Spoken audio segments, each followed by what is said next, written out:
Deserve ng matatanda ang ating paggalang. Pero ba't kaya ang lolang ito sa Dasmariñas, Cavite, sa halip na matamis na po at opo ang nakuha sa loob mismo ng kanyang takanan, nakatanggap pa di umano ng bukol, pasa at paso? Sa closed-circuit television o CCTV footage na ito, makikita ang bunsong anak ni Nanay Edeng na si Tetet at ang kanyang mga kamag-anak sa eskinita sa Cavite gabi ng April 12, 2024. Nang mga oras din daw na iyon, hinimatay na pala sa loob ng kanilang bahay ang kanyang 87 taong gulang na ina na si Nanay Edeng. Ano nangyari sa ulo mo? Pero ang big reveal ni Nanay, nawalan daw siya ng malay matapos siyang paluin sa mukha. Na paano yan? Ang tanong ng kapatid ni Tetet na si Nora, sino ang may sala? Ate Nora, ano ba yung nakikita ko namin ngayon? Tinanong ko po ang nanay ko kung na paano ang nasa ulo niya. Ang sabi niya po sa akin, hindi niya alam kung nadulas siya o may pumalo. Oo. Sige, Nay, uulitin ko ang tanong ko. Ano nangyari sa ulo mo? At bakit may ganyan kang pasa kalaki? Sabi niya, may pumalo sa ulo ko. Ano nangyari sa ulo mo? Ha? Hindi ko alam kung sino pumalo. Dahil sa insidente, lumakas daw ang kutob ni Nora na napapabayaan na ng bunso nilang kapatid ang kanilang Nanay Edeng sa kanyang sariling takanan. Nakikitira sa bahay ng kanilang Nanay Edeng ang kanilang bunso na si Tetet. Sana inalagaan yung mabuti. Kung hindi man ninyo maalagaan na pagkain o ano, hindi, humihingi naman si nanay sa akin. Kasi po, kaya hindi na ako napasok kasi nga po, may gap na kami ng kapatid ko. Kaya naman itong April 19 kasama ang resibo, tumulog si Nanay Nora sa Barangay San Manuel 1 para magpatulong na makita ang kalagayan ng bahay ni Nanay Edeng. Sana maalis sila doon. Marami na po sila kasi meron pong nangyaring hindi maganda. Ngayon, ang inaano ko, safety ng nanay ko.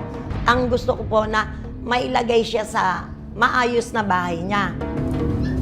Pagdating sa bahay ng kanyang ina, nagulat sila sa kanilang nakita.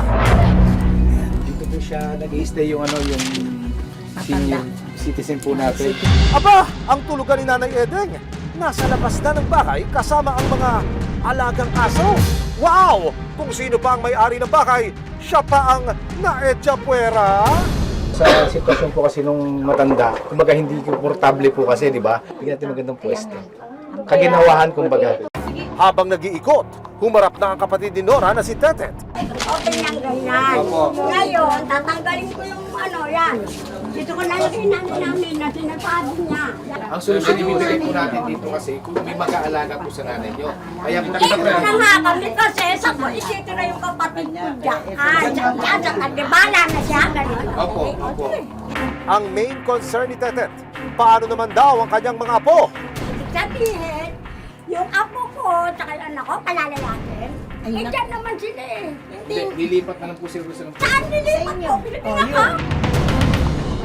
Ngayon, eto ang kay nanay.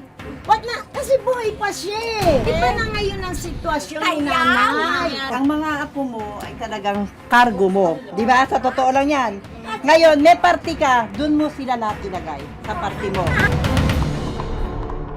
Nang may masmasan ng magkakaanak, nagpaalala ang barangay na imo-monitor at babantayan nila sina Tetet.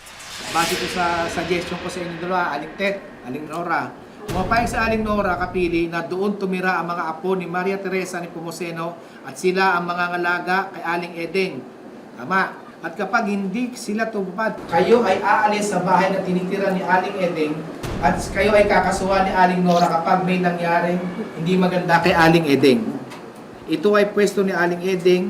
Ito ay Pinalagay nila pwede. imomonitor ng barangay official ng San Manuel 1. Bukod sa pagbisita sa bahay, nagkaharap din ang magkapatid at magkakaanak sa barangay upang linawin ang totoong nangyari kay Nanay Edeng noong April 12. Naaksidente nga ba o sadyang sinaktan ang matanda? Napaimbitahan po namin kayo kasi tinulong po sa amin si Ate Nora, na kapatid nyo, na gusto niya lang malaman kung ano yung side ninyo. Alam mo naman yung mata ko. Yung nga po, Sabi lang, sinanay na ano, hindi ko alam kung natumba o ano. Pero nung time napansin niyo yung bukol, hindi niyo naisip na parang itakbo na kagad siya sa ospital, patignan. Ay, hindi. Kasi, pero kasi malalim sa kanya. Kasi alam mo naman din ako, hindi ko alam kung sino yung Mukhang atalos for words si Tetet. Pero si Aling Nora ayaw mag-back down. Sinabi mo sa akin, tinakbo, nadulas daw. Bis na kaagad ako, di ba? Doon ko lang nalaman din. Kasi kung bakit hindi nyo sinabi sa akin, Bombet, ako, na si nanay pala yung nadulas na. Una-una, si nanay sa poder nyo. Ibig sabihin, responsibilidad nyo si nanay kung ano man yung mangyayari sa kanya.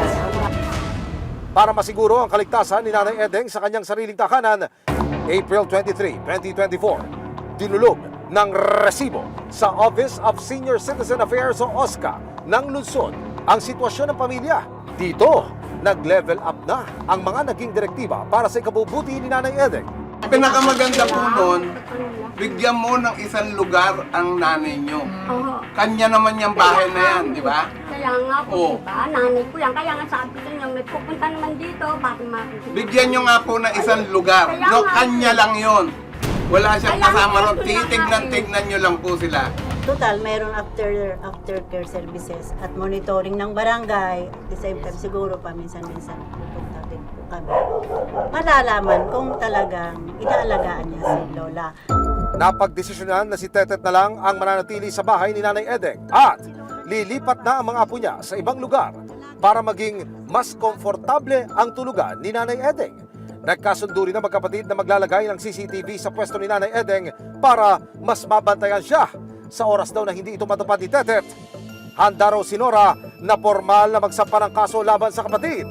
Ang magandang gawin is i-assert natin yung barangay compromise agreement na sinasabi doon, pwede kayo pumasok anytime para bantayan si Lola at posible maglagay ng CCTV kung hindi po masunod yung barangay compromise agreement. Of course, wala tayong choice kung hindi i-elevate po ito sa korte.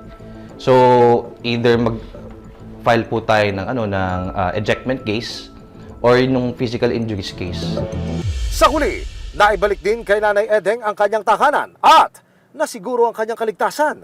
Nagpapasalamat ako sa resibo na nagawa nila ng paraan. Dahil lang po, ilang beses na akong lumapit kung saan ang resibo po na sila ang nakapagpa-balik dun sa bahay ninyo. Kay Lola po, kay Nanay. Opo, sa Sige, nanay. kausapin niyo Sa si Nanay. Nay, kung sakaling lumabas ka sa ospital, meron ka ng tutuluyan na maganda na kwarto mo at septic ka na. Sa kanyang pag-uwi mula sa ospital, naghihintay ang isang maayos na matutuluyan at nararapat na kalinga para sa isang ina.